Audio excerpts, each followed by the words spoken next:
Жалпы өзің білетіндей, қазіргі смартфондардың камералары мықты нәтиже көрсетіп келе жатыр.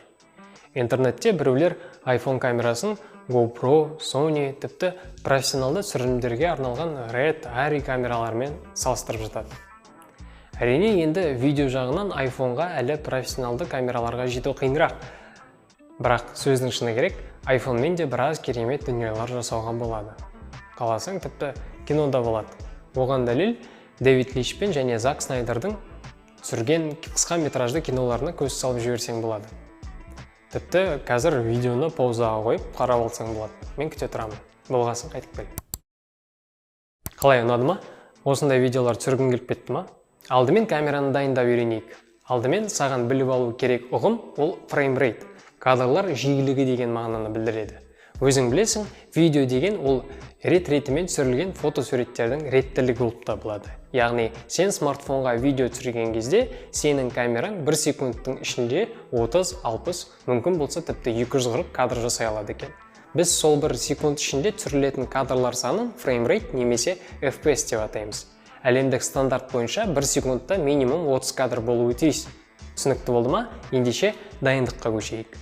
Камера параметрлеріне кіріп, запись видео 1080, секундына 60 кадр, запись замедленного видео 1080-240 кадрға қойып алыңыз. Неге 60 кадр? Өйткені кейін түсірілген видеоның жылдамдығын 2 есе түсіргіңіз келсе, сізде ондай мүмкіндік болады. Ал замедленное, яғни жайлатылған видео кезінде сізде 1 секунд тіпті 8 есе жайлатылады. Сосын неге 4К емес? Өйткені қазіргі таңда кез келген монитор 4К форматта видео көрсете алмайды.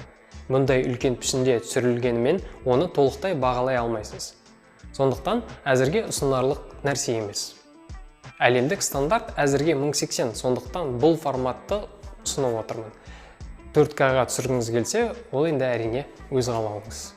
Келесі қадам ол әрине сетканы және Smart HDR функциясын қосу. Ол арқылы сіздің камераңыз түсірілім кезінде түстерге қатысты көп ақпарат жинайды. Қарапайым тілмен айтсақ, Smart HDR-ды қоссаңыз, камераңыз жақсырақ түсіреді. Оның нәтижесін болашақта сурет немесе видеоны бояған кезде түсінесіз.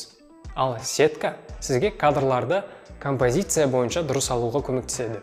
Композиция не екенін білмесеңіз, уайымдамаңыз. Ол туралы алда жеке сабағымыз бар. Ендеше, осымен біздің камера настройкамыз аяқталды. Сіз енді түсірілімге дайынсыз. Маңызды бір момент, түсірілімді бастамас бұрын камера шынын, яғни стеклосын сүртіп тазалап алуды әдетке айналдырыңыз. Ол өте маңызды фактор. Ендеше, осымен болды.